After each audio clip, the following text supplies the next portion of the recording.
بسم اللہ الرحمن الرحیم، میں ہوں خالد منہاس اور آپ دیکھ رہے ہیں میرا یوٹیوب چینل۔ ایران اور اسرائیل کے درمیان یہ جنگ کتنا عرصہ جاری رہتی ہے، اس حوالے سے فی الحال کچھ نہیں کہا جا سکتا۔ تاہم کچھ بین الاقوامی قوتیں یہ کوشش کر رہی ہیں کہ ایران اور اسرائیل کے درمیان جاری اس تنازع کو ختم کروایا جائے، دونوں کے درمیان جنگ بندی کروائی جائے، سیز فائر کروایا جائے تاکہ معاملات آگے نہ بڑھیں اور یہ خطہ جو ہے وہ مزید ایسکیلیشن کی طرف نہ جائے، کیونکہ اس بات کے امکانات نظر آ رہے ہیں کہ اگر یہ جنگ زیادہ دیر جاری رہتی ہے تو مزید جو پلیئرز ہیں وہ اس جنگ میں شریک ہو سکتے ہیں، اور اس کا نقصان جو ہے پھر اس صورت میں آئے گا کہ ایران کی حمایت میں بھی کچھ لوگ آگے آئیں گے اور کچھ ممالک آگے آئیں گے اور ایک بڑی جنگ چھڑ جائے گی۔ تو اس جنگ سے بچنے کا ایک ہی راستہ ہے کہ ایران اور اسرائیل کے درمیان جنگ بندی ہو، اور اس پہ کچھ لوگ کام کر رہے ہیں، جس میں امریکہ نے بھی کہا ہے کہ وہ جنگ بندی کرانے کے لیے تیار ہیں، سعودی عرب بھی اس حوالے سے کوشش کر رہا ہے، یمن کر رہا ہے اور قطر کر رہا ہے۔ تو یہ چیزیں جو ہیں وہ خاصی پریشان کن ہیں، اور جس طرح ایران نے ریٹیلیٹ کیا ہے اس کی تو امید بالکل اسرائیل کو نہیں تھی۔ بہت بڑا حملہ آج بھی ہوا ہے، اور یہ کہا جا رہا ہے کہ یہ ایران کا سب سے بڑا حملہ ہے، اور جس میں بیلسٹک میزائل یوز کیے گئے ہیں، ہائپرسونک میزائل یوز کیے گئے ہیں، اور حیفا جو ان کی بندرگاہ ہے اس کو تو بالکل ستیہ ناش کر دیا گیا ہے، وہ آگ اور شعلوں کی لپیٹ میں نظر آ رہی ہے۔ اس طرح تل ابیب کا ستیہ ناش ہو گیا، اور یہ لگتا ہے کہ یہ تل ابیب نہیں ہے بلکہ غزہ ہے۔ غزہ کے جو مناظر جس طرح ملیہ میٹ کیا گیا ہے، اسی طرح اس کو بھی تل ابیب کو بھی ملیہ میٹ کرنے کا جو سفر ہے وہ جاری ہے، اور یہ جنگ اگر مزید کچھ دن جاری رہے گی تو تل ابیب جو ہے وہ بالکل وہی منظر پیش کرے گا جو اس وقت غزہ کا ہے، اس کو بالکل تہہ کر دیا جائے گا۔ یہ بات تو طے ہے۔ ایران کے پاس جو چیزیں ہیں وہ اس پہ پوری طرح کنفرم ہے، اور اس نے کہا کہ ابھی تو ہم نے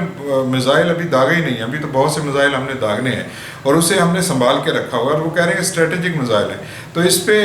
جو ہے وہ دوسری طرف اسرائیل، اس نے بھی آ کے آج بمباری کی ہے، تہران پہ کی ہے، اور یہ کہا ہے کہ تہران کو وہ بالکل بیروت بنا دیں گے۔ تو یہ چیزیں خاصی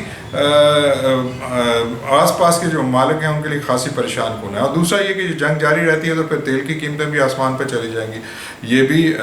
دنیا کی جو معیشت ہے اس کے لیے خطرناک ہوگا۔ لیکن ان تمام چیزوں میں ایک سوال مسلم ممالک کے لیے بہت ضروری ہے، اور وہ یہ ہے کہ جس طرح یہود و ہنود کا گٹھ جوڑ رہا ہے وہ کوئی ڈکی چھپی بات نہیں ہے۔ قطر نے اس سے پہلے 15 کے قریب بھارتیوں کو گرفتار کیا تھا جو اسرائیل کے لیے جاسوسی کر رہے تھے، اور پھر جو ہے بھارت کے وزیر اعظم نریندر مودی وہ بیچ میں آئے اور پھر کو معاملات کو حل کرنے کی کوشش کی ہے۔ اسی طرح اب یہ پتہ چلا ہے کہ موساد کے ایجنٹ جس طرح ایران کے اندر موجود ہیں، اور جس طرح انہوں نے اس پوزیشن کو استعمال کیا ہے تہران کو اندر حملہ کرنے کے لیے، یہاں تک کہ میزائل وہاں سے داغے گئے ہیں، ڈرونز یہاں سے داغے گئے ہیں، اور گزشتہ رات ایران کی جو ان کی انٹیلیجنس ہے انہوں نے آپریشن کیا ہے جس میں 76 کے قریب بھارتی جو ہیں وہ گرفتار کیے گئے ہیں، کچھ ایرانی گرفتار کیے گئے ہیں، اور ایک 3 منزلہ عمارت کو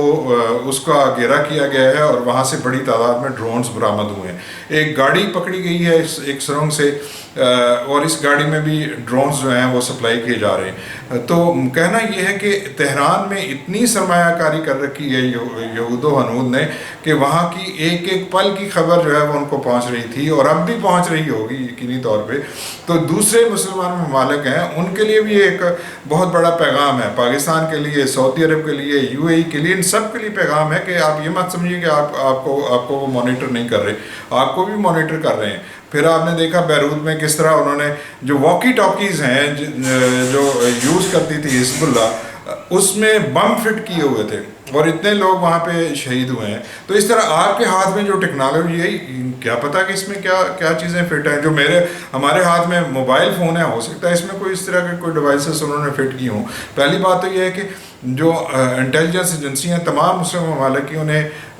اس چیز کو سمجھ کے آگے کی تیاری کرنی چاہیے، اور اگر اس قسم کے کوئی نیٹ ورک موجود ہیں ہر ملک کے اندر تو ان کو ڈسمینٹل کرنا بہت ضروری ہے۔ جنگ جو ہے وہ مسئلے کا حل نہیں ہوتی، آخر جنگ کو ختم ہونا ہے، ایک سال، 1 مہینہ، چند دن، تو پھر جا کے بھی نیگوسیشن کی ٹیبل پہ آنا ہے، تو کیوں نہ اب ہی نیگوسیشن کی ٹیبل پہ آیا جائے۔ اور جہاں تک ایران کا تعلق ہے، ایران کو اپنے نیوکلیر ہتھیار رکھنے کا بالکل حق ہے جس طرح دوسرے ممالک کو ہے، اور اگر یہ نیوکلیر ہتھیار ایران کے پاس ہوتا تو اسرائیل میں اتنی ہمت نہ ہوتی کہ وہ اس طرح ان پہ چڑھائی کرے۔